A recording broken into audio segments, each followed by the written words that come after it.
দুটো। আফনানকে নিয়ে আতিক এবং রাজীব রহমান সবে মাত্র বাড়ির ড্রয়িং রুমে প্রবেশ করলেন। আফনানকে পেয়ে আয়রা এবং রাশেদা খানম ভীষণ খুশি। দুজনে আফনানকে ঝাপটে ধরে খুশিতে ফেটে পড়েছে। হেমা মিষ্টি হেসে আফনানের পাশে দাঁড়িয়ে বলল, কেমন আছো আপনার? আফনান উচ্চ হেসে বলল, ভালো আছি ভাবি, আপনি কেমন আছেন? দূরে থেকে ববিকে দেখা মাত্রই আফনান খুব হেসে ববিকে উদ্দেশ্য করে বলল। হেই ববি, কেমন আছো? ববি জোরপূর্বক হেসে আফনানের দিকে এগিয়ে এলো। আয়রা এবং রাশেদা খানমকে ছেড়ে আফনান প্রাণোচ্ছল হাসিতে ববিকে ঝাপটে ধরে বলল, কত বছর পর তোমার সাথে দেখা হলো ববি, সো এক্সাইটেড। ববি মৃদু হেসে বলল, 4 বছর তো হবেই। রাইট, অনেক অভিমান জমে আছে কিন্তু তোমার উপর। আই নো আফনান, আমি তোমাদের সবাইকে খুব হার্ট করেছি, বিশেষ করে আয়রাকে। অবশ্য এর জন্য আমি খুব অনুতপ্ত, ক্ষমাও চেয়েছি সবার কাছে অনেকবার। আফনান প্রসঙ্গ পাল্টাতে বলল, ওকে ছাড়ো এখন এসব কথা, পরে এই বিষয় নিয়ে কথা বলা যাবে।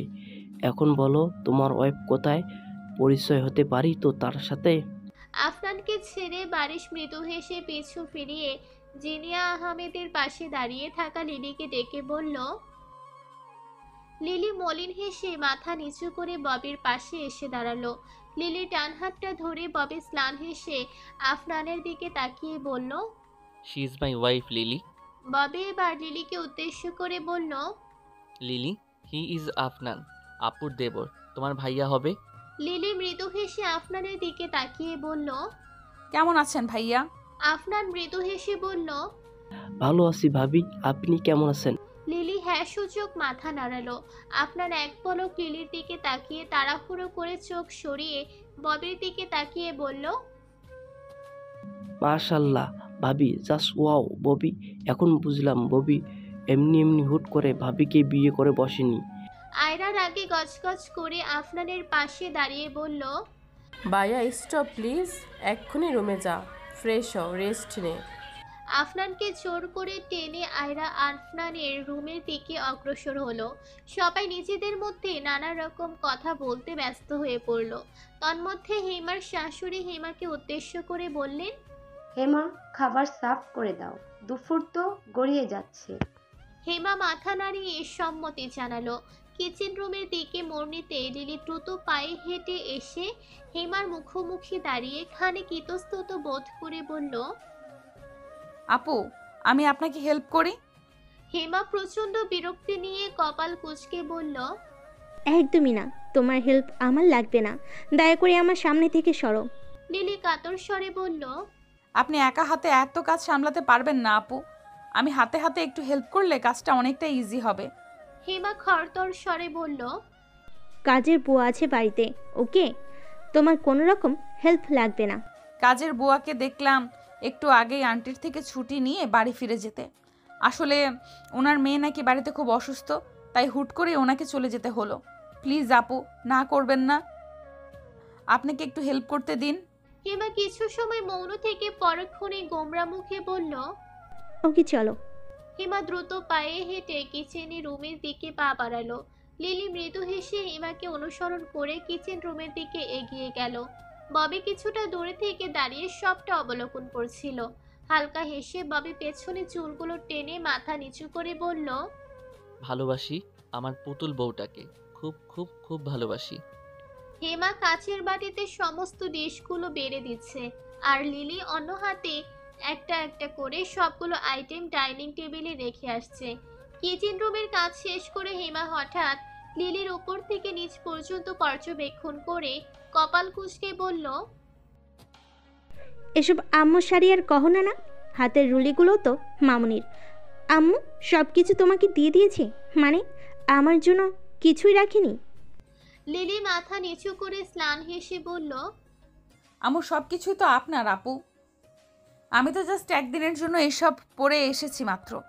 আসলে আপাতত আপনার ভাই বেকার তো, তাই তেমনভাবে আমাকে কিছু কিনে দিতে পারেননি। আপনার শ্বশুর বাড়িতে আমি নিশ্চয়ই বাড়ির শাড়ি পরে খালি কানে খালি গলায় আসতে পারতাম না, এতে আপনারই মান সম্মান ক্ষুণ্ণ হতো। তাই হয়তো আম্মু অপারগ হয়ে আমাকে এসব দিয়েছেন পড়তে। তবে আমি কথা দিচ্ছি আপু, বাড়ি পৌঁছে সমস্ত জিনিসপত্র আম্মুর হাতে তুলে দিব। আম্মু খুব যত্ন করে আপনার জন্য এসব তুলে রাখবেন। কিছুক্ষণ লিলির দিকে খরতর দৃষ্টিতে তাকিয়ে থেকে হিমা হাতে কয়েকটা খাবারের প্লেট নিয়ে কিচেন রুম থেকে প্রস্থান নিয়ে ডাইনিং টেবিলে চলে এলো। হিমার পিছু পিছু লিলিও কিচেন রুম থেকে প্রস্থান নিল। বিকেল 4টা। খায়রুল আহমেদ মাত্র ওনার দরকারি কাজ সেরে হিমার শ্বশুর বাড়িতে এসেছেন। ববি, আতিক, আফনান, রাজীব আহমেদ না খেয়ে বসেছিলেন খায়রুল আহমেদের জন্য। ওনাকে পেয়ে সবাই খাবার টেবিলে বসলেন। বাড়ির বাকিরা প্রায় 1 ঘন্টা আগেই দুপুরের লাঞ্চ শেষ করে ফেলেছেন। তার মধ্যে লিলিও ছিল। লিলি এবং হেমা মিলে বাকি 5 জনকে সার্ভ করে খাওয়াচ্ছে। খায়রুল আহমেদের সাথে কৌশল বিনিময় করে আফনান খাবারে মনোযোগ দিল। লিলি বড় চিংড়ি মাছটা আফনানের প্লেটে দিতে আফনান লিলির দিকে একবার তাকিয়ে পরক্ষণে হিমার দিকে তাকিয়ে কপাল কুঁচকে বলল, এসব কি ভাবি? মেহমানকে দিয়ে তুমি সাফ করাচ্ছ? ইস্ট নাও ফেয়ার ভাবি।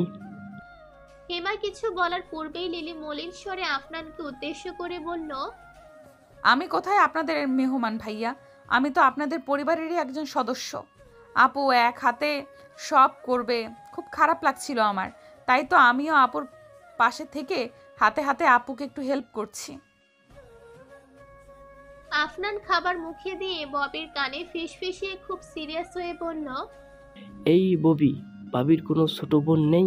থাকলে আমি একটু টেস্ট করতাম। আসলে আসার পর থেকেই ভাবির এত এত গুণ দেখছি। ভাবির বোন নিশ্চয়ই খুব গুণী হবে। ববি বাঁকা হেসে বলল, এক পিসি ছিল, তাও আমার ভাগ্যে। তুমি চাইলে মেহেরকে ট্রাই করতে পারো আফনান। বেচারি 5 বছর ধরে তোমার পেছনে পড়ে আছে। অন্য যাই বলো, মেহেরের কথা বইল না প্লিজ। অসম্ভব জোগড়েটে এই মেয়ে। তার উপর কথায় কথায় গায়ে হাত তোলার দশ আছে। এই যে বাড়িতে ঢুকলাম, 2 তলায় দাঁড়াইতেই এক মেয়ে 3 তলার সিঁড়ি বেয়ে ঝড়ের গতিতে দৌড়ে এসে আমার মুখোমুখি দাঁড়িয়ে হুট করে আমার শার্টের কলার চেপে ধরে ভেজে দৃষ্টিতে নিক্ষেপ করে কোনো রকম ভালো মন্দ বিবেচনা না করেই বলে উঠল, এই আফনান, কবে বিয়ে করবি আমায়? তৎক্ষণাৎ খাবারটা ববির নাকে মুখে উঠে গেল। উচ্চ আওয়াজে কাশছে ববি। আফনান ব্যতিব্যস্ত হয়ে ববির দিকে পানির গ্লাসটা এগিয়ে দিল। লিলি পেরেশান হয়ে ববির মাথায় হাত বোলাচ্ছে আর বলছে, কি হয়েছে ববি? হঠাৎ নাকে মুখে উঠলো কেন? ববি অস্পষ্ট স্বরে বলল, জোরে জোরে হাত বোলাও লিলি, জোরে জোরে। লিলির উদ্বিগ্ন হয়ে ববির মাথায় হাত বোলাচ্ছে। সবাই খাওয়া বন্ধ করে ববির দিকে তাকিয়ে আছে। ববি গড়গড় করে পুরো পানিটা খেয়ে আফনানের কানে কানে বলল, এরপর তুমি কি বললে? বলার সুযোগ দিল কই? হুট করেই আমাকে লিপ টু লিপ কিস করে ভোদর 3 তলায় উঠে গেল। তুফান এই মেয়ে, ফ্ল্যাটের মালিকের মেয়ে বলে কিছু বলতে পারি না। নাকানি সুপানি খাইয়ে মারছে আমায়। ববি চোখ দুটো প্রকাণ্ড করে ফেলল। বলল, এ তো রীতিমতো পুরুষ নির্যাতন আফনান। তোমার স্টেপ নেওয়া উচিত। একটু বুদ্ধি দাও তো, কি করা যায়? খাবারটা শেষ করে নেই, এরপর বলছি। আফনান ডানে বামে মাথা নাড়ালো। খাবার পর্ব শেষ করে আফনান এবং ববি 4 তলার ছাদে এলো। লিলি এবং আয়রার অবস্থানও তাদের পিছু পিছু। আয়রা সর্বক্ষণ লিলির পেছনে পেছনে থাকছে, কিছুতেই লিলির পাশ থেকে নড়ছে না। ববিকেও লিলির সাথে একটু দাঁড়াতে দিচ্ছে না, দণ্ড কথা বলতেও দিচ্ছে না। অদৃশ্য একটা দেয়াল তৈরি করে দুজনের মাঝখানে দাঁড়িয়ে আছে। বিকেল 6টা। গোধূলি আবিরে রাঙা আস্তয়মান লাল সূর্য আকাশে স্লানভাবে বিরাজ করছে। দিনের শেষে থেমে আছে চারপাশের কোলাহল। প্রকৃতিতে নেমে এসেছে এক অন্যরকম প্রশান্তি। পশু পাখি নিরে ফিরে যেতে শুরু করেছে। সমস্ত আকাশ জুড়ে পাখিরা দল বেঁধে পালাক্রমে ছাকে ছাকে তাদের নিজস্ব নিরে ফিরে যাচ্ছে। চরাচরে সর্বত্র বিরাজ করছে এক নৈসর্গিক নীরবতা।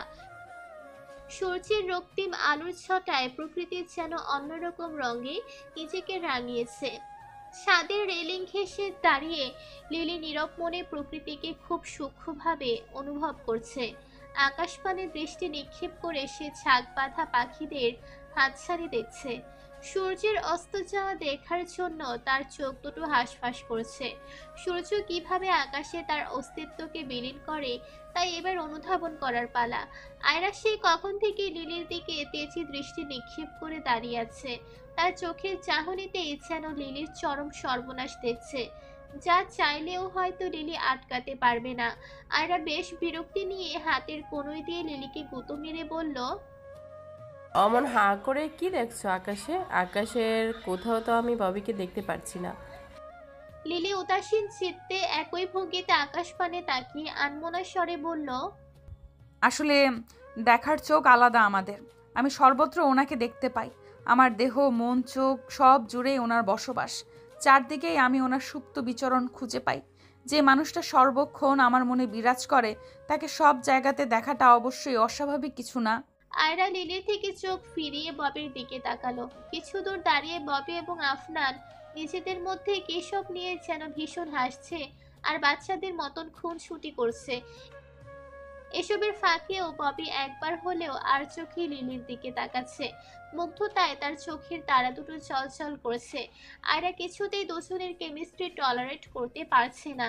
রাগে তার চোয়াল শক্ত হয়ে আসছে। লিলিকে সচরে ছাদ থেকে ধাক্কা মেরে ফেলে দিতে ইচ্ছে করছে তার।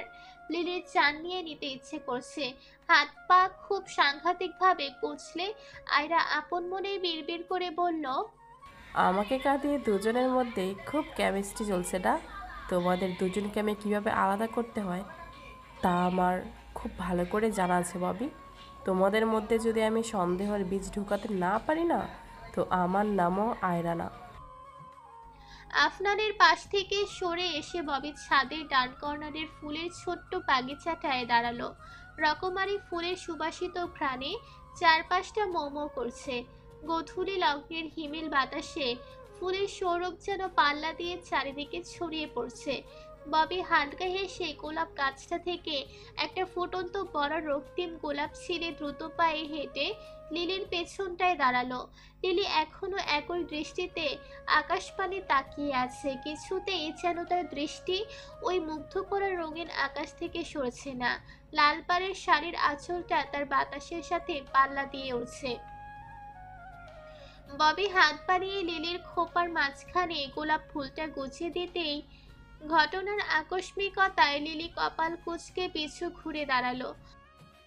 ববি ভাবভঙ্গি পাল্টে গম্ভীর ভাব নিয়ে বলল, আকাশে কি দেখছো? কি আছে আকাশে? লিলি খোপায় হাত দিয়ে মিষ্টি হেসে ববির দিকে তাকিয়ে বলল, আপনাকে দেখছি। রাগী দৃষ্টি নিক্ষেপ করে আমার দিকে তাকিয়ে আছেন। ওই রাগী দৃষ্টিটাই আমার খুব বেশি মিষ্টি লাগছে দেখতে। চোখ ফেরানো দায় হয়ে পড়েছে। ববি ভ্রু উঁচিয়ে বলল, রহস্য কি? সাহিত্যিক টাইপ লাগছে। লিলি ফিক করে হেসে বলল, নাথিং। আয়রা রাগে গজগজ করে ছাদ থেকে প্রস্থান নিল। আফনান ফোনের দিকে তাকিয়ে উচ্চস্বরে হেসে আয়রাকে পেছন থেকে ডেকে বলল, এই আয়রা, কোথায় যাচ্ছিস? ববি এবং ভাবির রোমান্টিক মুহূর্তের ভিডিও দেখে যা প্লিজ। আয়রা পিছু ফিরে চোয়াল শক্ত করে বলল, মাঝে মাঝে সন্দেহ হয় তুই আমার আপন ভাই তো। ছাদ থেকে প্রস্থান নিল আয়রা। আফনান অবুঝ চাহনিতে বোকা হেসে বলল, আমি আবার কি করলাম? ববি এবং লিলি আফনানের দিকে তাকিয়ে উচ্চ শব্দে হেসে দিল। তন্মধ্যেই ছাদে চতুর্থ ব্যক্তির আগমন ঘটল। ব্যক্তিটাকে দেখতে আফনানের চোখ দুটো ছানা বড়া হয়ে গেল। শুকনো ঢোক গিলে আফনান ব্যক্তিটার দিকে প্রকাণ্ড চোখে তাকিয়ে বলল, তুই? মেহের বাঁকা হেসে আফনানের দিকে ধীর পায়ে এগোচ্ছে আর বলছে, ছাদে এলে অথচ আমাকে ডাকলে না। কাজটা ঠিক করেছো আফনান? আফনান বাচ্চাদের মতো ডানে বায়ে মাথা নাড়িয়ে না বোঝালো। মেহের আচমকা ক্ষুব্ধ হয়ে আফনানের শার্টের কলার ধরে চেপে ধরে বলল, আমার হাত থেকে এবার তোর নিস্তার নেই আফনান। অনেক ঘুরিয়েছিস আমাকে, এবার তো তোকে আমি নিজের করেই ছাড়বো। জোর করে হলেও নিজের করব। আফনান কাট কাট গলায় বলল, আমি তো আবার কাতার ব্যাক করব মেহের। তোমাকে বিয়ে করা হয়তো সম্ভব হবে না। কে বললো হবে না? আমাকে বিয়ে করেই তুই কাতার ব্যাক করবি, ওকে? তন্মধ্যেই ববি গলা খাকিয়ে মেহের এবং আফনানের পাশাপাশি দাঁড়িয়ে মেহেরকে উদ্দেশ্য করে বলল, ডোন্ট ওরি মেহের, আফনান তোমাকে এবার বিয়ে করে দেন কাতার যাবে। নিজের হিসাবটা 16 আনা বোঝে নিতে হবে। মেহের তাড়াহুড়ো করে আফনানের শার্টের কলার ছেড়ে ববির দিকে তাকিয়ে মুখে বিষাদের ছাপ ফুটিয়ে বলল, ববি ভাই, আপনি আমার পাশে থাকবেন তো এই হাদারামকে বিয়ে করতে? ববি পাঞ্জাবির কলারটা পেছনের দিকে ঠেলে বেশ ভাব নিয়ে বলল। Why not? মেহের মিষ্টি হাসলো। আফনান হাঁসফাঁস করছে কখন ছাদ থেকে প্রস্থান নেবে। ববি মৃদু হেসে লিলি এবং মেহেরের পরিচয় করিয়ে দিল। দুজনে নিজেদের মধ্যে কৌশল বিনিময় করে খুব ভাব জমিয়ে নিল। কিছুটা সময়ের মধ্যেই তারা দুজন খুব মিশে গেল। মনে খুলে নিজেদের মধ্যে কথা বলতে লাগলো। চারিদিকে মাগরিবের আজান পড়তেই আয়রা দৌড়ে এলো ছাদে। আফনানের পাশ থেকে ববিকে টেনে এনে আয়রা বাঁকা হেসে বলল, মামা বলেছেন তোমাকে এক্ষুনি ফরিদপুর যেতে হবে কোনো একটা সাইটের কাজে। লিলি এই 2-1 দিন এই বাড়িতেই থাকবে মামানি এবং আন্টির সাথে। ববি কপাল কুঁচকে চোখে মুখে বিরক্তির ছাপ ফুটিয়ে বলল, না, লিলি কিছুতেই এই বাড়িতে থাকবে না। ইভেন আম্মু এবং মামানিও এই বাড়িতে থাকবে না। হুট করেই এই সিদ্ধান্ত নেওয়ার মানে কি? আমি কি বলবো, যা বলার মামুর সামনে দাঁড়িয়ে বলো। আমি তো তোমাকে জাস্ট ডাকতে এলাম, ডাকা শেষ, এখন আমি চলে যাব। আয়রা প্রস্থান নিল। ববি পিছু ঘুরে লিলির দিকে তাকালো। মেহের, আফনান এবং লিলি ফোনে কিছু একটা দেখে খুব হাসছে। ববির সামনের চুলগুলো পেছনে ঠেলে বিষণ্ণ স্বরে বলল, কিভাবে থাকবো আমি লিলিকে ছাড়া? সাইটের কাজ মানেই তো খুব ইমার্জেন্সি, যেতেই হবে। কতদিনের জন্য যেতে হবে তাও তো জানি না। আফনান এবং মেহেরের মাঝখান থেকে লিলিকে টেনে এনে ববি ছাদের ছিলে কোঠায় দাঁড়ালো। লিলি জিজ্ঞাসু দৃষ্টিতে ববির দিকে তাকিয়ে বলল, কি হয়েছে ববি, আপনাকে এত বিষণ্ণ লাগছে কেন? ববি আচমকা লিলির কোমরে হাত দিয়ে তীব্রভাবে লিলির ঠোঁট চূড়া আঁকড়ে ধরে অস্পষ্ট স্বরে বলল, আমাকে হয়তো ফরিদপুর যেতে হবে লিলি। কিভাবে থাকবো আমি তোমাকে ছাড়া? ববের চোখে দৃষ্টি নিক্ষেপ করে লিলি অস্পষ্ট স্বরে বলল। কে বলল আপনাকে? লিলির ঠোঁট চূড়া ছেড়ে ববি লিলির ঘাড়ে মুখ ডুবিয়ে বলল, মামু আয়রাকে পাঠিয়েছেন, এক্ষুনি হয়তো রওনা দিতে হবে। তোমাকে এই বাড়িতে রেখে যেতে আমার মন সায় দিচ্ছে না লিলি। লিলি স্লান হেসে ববির হস্ত যুগল আঁকড়ে ধরে ছোট স্বরে বলল, ডোন্ট ওয়ারি ববি, এত ভয় পাচ্ছেন কেন? বাড়ি ভর্তি এত মানুষজন আছে, আম্মু আছেন, মামুনি আছেন, আমি ঠিক সেফ থাকবো। ববি উতলা হয়ে লিলিকে শক্ত করে ঝাপটে ধরে স্লান স্বরে বলল, তোমাকে ছাড়া আমি একটা মুহূর্ত থাকতে পারবো না লিলি। ভীষণ কষ্ট হবে আমার, ভীষণ। লিলি গলায় জড়ানো স্বরে বলল, আমিও খুব মিস করব ববি, খুব মনে পড়বে আপনাকে। তন্মধ্যেই তাদের মাঝখানে অপ্রত্যাশিতভাবে পুনরায় আয়রার আবির্ভাব ঘটল। গলা খাকারি দিয়ে আয়রা চোয়াল শক্ত করে বলল, আচ্ছা, তোমাদের মাঝে কি মিনিমাম কমন সেন্সটুকু নেই? যেখানে সেখানে চিপকে থাকছো, বেশিরভাগ সময়টাতেই তো অন্তরঙ্গ অবস্থায় দেখা যাচ্ছে। How strange! এতটা বেহায়া কেন তোমরা? লিলিকে ছেড়ে ববি রাগে গজগজ করে আয়রার সপক্ষে দাঁড়িয়ে বলল, আমি যদি উল্টোটা বলি, এখন যদি আমি বলি কমন সেন্স আমাদের না, তোমার নেই, তখন তুমি কি বলবে আয়রা? আমার নেই মানে? আমি আবার কি করলাম? দেখছো, এখানে নিউলি একজোড়া কাপল আছে, নিজের মধ্যে কিছুটা প্রাইভেট টাইম স্পেন্ড করছে, পার্সোনাল কথাবার্তা বলছে। এরপরেও তুমি কিভাবে পারো এতটা নির্লজ্জ হয়ে আমাদের মাঝখানে এসে এভাবে দাঁড়াতে, আমাদের অন্তরঙ্গতা দেখতে, আমাদের দিকে আঙুল তুলতে?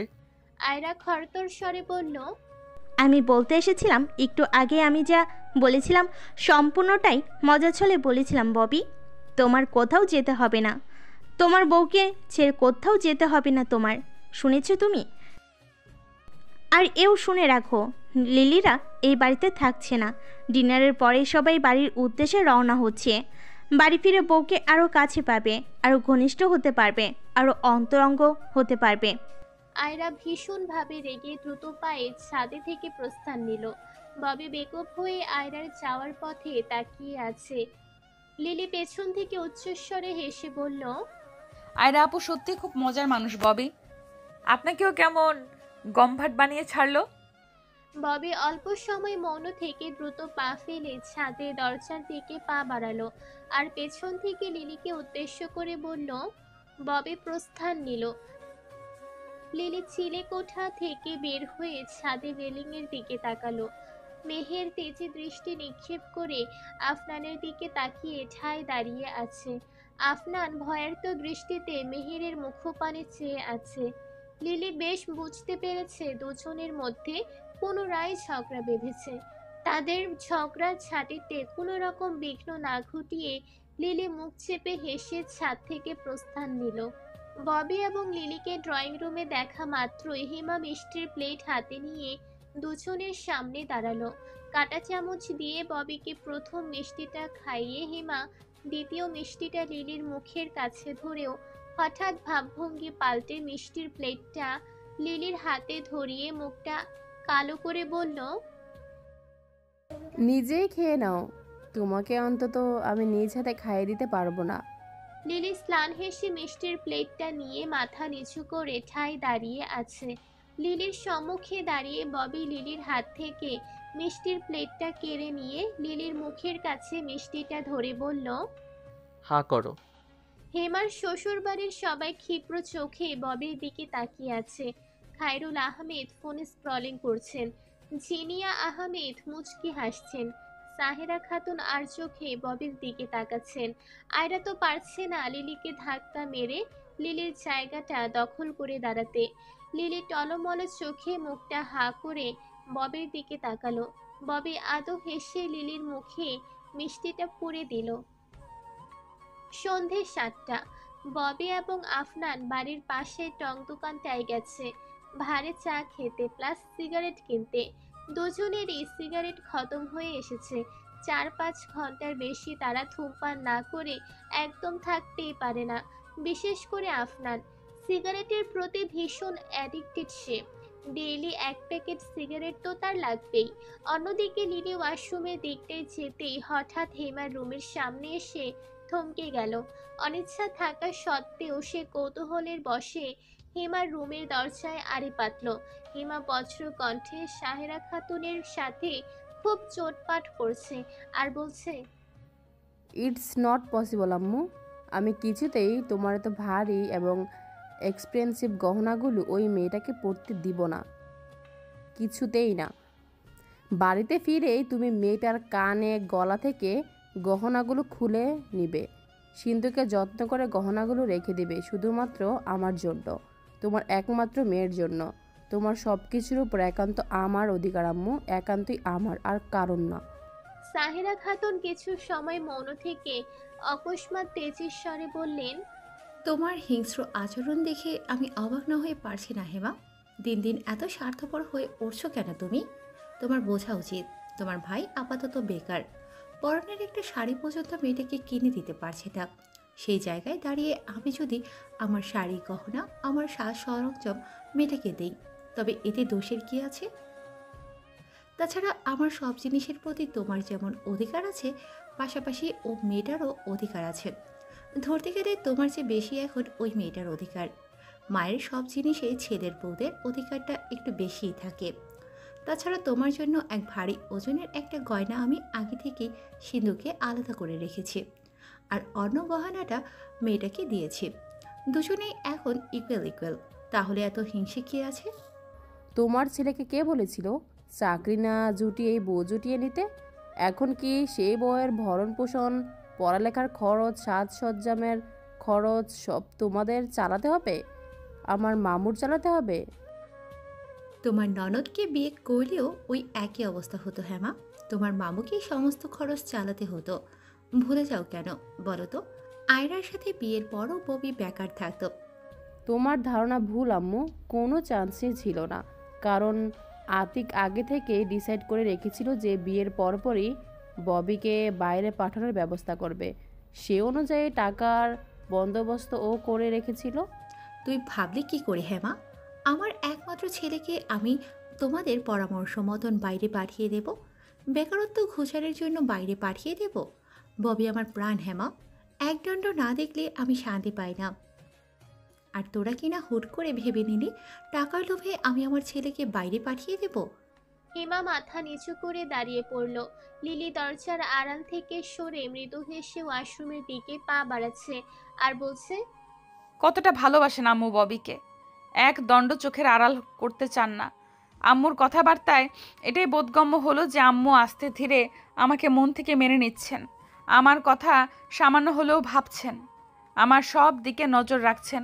তার প্রেক্ষিতেই তো আম্মু আমার হয়ে আপুর সাথে তর্ক করলেন, ঠিক ভুলটা আপুকে সুষ্ঠু সাবলীল ভাষায় বুঝিয়ে দিলেন।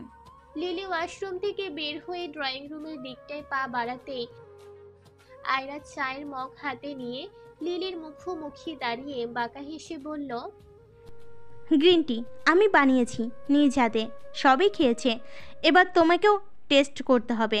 লিলি চোরপূর্বক হেসে বলল, কিন্তু আপু আমি তো গ্রিন টি খাই না। আয়রা আহ্লাদের স্বরে বলল, খাও না প্লিজ, খুব শখ করে বানিয়েছি, তুমি না খেলে আমার খুব মন খারাপ করবে লিলি, সত্যি বলছি খুব মন খারাপ করবে। লিলি অপারগ হয়ে চায়ের মগটা হাতে নিয়ে মগটায় চুমু দিতেই নাক মুখ কুঁচকে বলল, এত তেতো কেন? গ্রিন টি তো এমনই হয়, কেন খাওনি কখনো? লিলির নাক মুখ কুঁচকে বলল, না। তাহলে আজ খেয়ে নাও, পুরোটা শেষ করবে কেমন? লিলি খরতর ভাবে নাক মুখ কুঁচকে পুরোটা গ্রিন টি ভ্যানিশ করে বমির ভাব নিয়ে দৌড়ে ওয়াশরুমে ঢুকে পড়ল। বেসিনে মুখ ঠেকিয়ে সে গড়গড় করে বমি করছে। আয়রা কিছুক্ষণ পাশবিক হেসে তাড়াহুড়ো করে লিলির পেছনটায় দাঁড়িয়ে মুখটা ভার করে বলল, দেখলে কুকুরের পেটে ঘি হজম হয় না, এখন তো বলবে আমি গ্রিন টি ভালোই বানাইনি, ইচ্ছে করে তেতো করেছি, দোষটা তো আমার পড়বে তাই না? লিলি কোনো প্রত্যুত্তর না করে ওয়াক ওয়াক করে সশব্দে বমি করছে। ববি দোকান থেকে বাড়ি ফিরে মাত্র ওয়াশরুমের দিকটায় আসছিল। ববিকে দূর থেকে দেখা মাত্রই আয়রা খুব সহানুভূতি নিয়ে লিলির পিঠের অংশটা দু হাত দিয়ে ঘষছে আর দুঃখী স্বরে বলছে, ইস কি যে করোনা নিলি, সামান্য গ্রিন টিটাও হজম করতে পারলে না, এভাবে বমি করতে হলো। ওয়াশরুমের দরজার সামনে আসতেই ববি আয়রাকে দেখে কৌতূহল নিয়ে ওয়াশরুমের ভেতরে উকি দিতেই লিলিকে বমিরত অবস্থায় দেখতে পেল। আয়রাকে সজোরে ধাক্কা দিয়ে সরিয়ে ববি লিলির পেছনটায় দাঁড়িয়ে ব্যতিব্যস্ত স্বরে বলল, এই লিলি, কি হয়েছে তোমার? বমি করছো কেন? ট্যাপ ছেড়ে লিলি মুখ ভর্তি পানি নিয়ে বড় বড় শ্বাস ছেড়ে অনর্গল চোখে মুখে পানি ছিটিয়ে ববিকে উদ্দেশ্য করে আধস্বরে বলল, গ্রিন টি খেয়েছিলাম ববি, খুব তেতো ছিল, চিরতার রসের মতো লাগছিল, গা গোলাচ্ছিল, বমি না করে থাকতে পারছিলাম না আসলে। ববি হ্যাচকা টানে লিলিকে তার মুখোমুখি দাঁড় করিয়ে লিলির ভেজা রক্তিম মুখটাতে হাত বুলিয়ে উদ্বিগ্ন স্বরে বলল, কেমন লাগছে এখন? বমির ভাব আর আছে? মেয়ে আসা চোখে লিলি আধো স্বরে বলল, কিছুটা বেটার। ববি প্রশ্নবিদ্ধ চোখে বলল, গ্রিন টি কে করেছিল? আয়রা সুযোগ বুঝে অনেকক্ষণ আগে নিচের গা বাঁচিয়ে কেটে পড়েছে। লিলির অস্থির দৃষ্টিতে ববির পেছনটায় তাকিয়ে উদগ্রীব স্বরে বলল, আয়রা আপু কোথায়? আয়রা আপু দিয়েছিলেন। ববি চোয়াল শক্ত করে লিলির থুতনি চেপে ধরে বলল, রুহু বের হয়ে যাচ্ছিল না গ্রিন টি খাওয়ার জন্য? কি দরকার ছিল ওই মেয়ের হাতের গ্রিন টি খাওয়ার? তুমি বুঝতে পারো না তাই না? ওই মেয়েটা তোমার ক্ষতি চাই, আমার ক্ষতি চাই, এরপরেও কেন ওই মেয়ের হাতের গ্রিন টি খেলে? অ্যান্সার মি, ড্যাম ইট, কেন খেলে? লিলির চোখ মুখ কুঁচকে অস্পষ্ট স্বরে বলল, প্রথম অবস্থায় তো আমি খেতে চাইনি ববি, প্লিজ বিলিভ মি, উনি ইমোশনালি ব্ল্যাকমেল করছিলেন আমায়, তাই বাধ্য হয়ে খেয়েছিলাম। I promise you Bobby, next time আর এই ভুল রিপিট হবে না। লিলির থুতনিটা ছেড়ে ববি তীক্ষ্ণ স্বরে বলল, মাইন্ড ইট, ওকে? লিলি হ্যাঁ সূচক মাথা নাড়ালো। ভাবশূন্য হয়ে ববি চোখ জোড়া বুঝে লিলির কপালে দীর্ঘ একটা চুমু খেয়ে বলল, তোমাকে আরও কেয়ারফুল হতে হবে লিলি, কজ আয়রা খুব আক্রমণাত্মক হয়ে আছে, কখন কি ক্ষতি করে বসে ভাবতেও পারবে না, সো বি কেয়ারফুল, ওকে? রাত 10টা। রাতে ডিনার সেরে ববি তার পরিবার নিয়ে এই মাত্র বাড়ি ফিরল। বিদায়ের সময় আয়রা কারোর সম্মুখে আসেনি। রুমে বসে রাগে জেদে দুঃখে ভীষণ কাঁদছিল। লিলিকে সে ববির পাশে একদম সহ্য করতে পারছে না। সর্বক্ষণ লিলির ক্ষতি করার প্রয়াসে অটল ছিল। গ্রিন টিতে এক্সট্রা চা পাতা মিশিয়ে লিলির অবস্থা করুণ করেছিল। সুযোগ পেলে হয়তো আরো বড় কোনো ক্ষতি করার চেষ্টা করত। চূড়ান্ত একটা ক্ষতি করেই সে ক্ষান্ত হতো।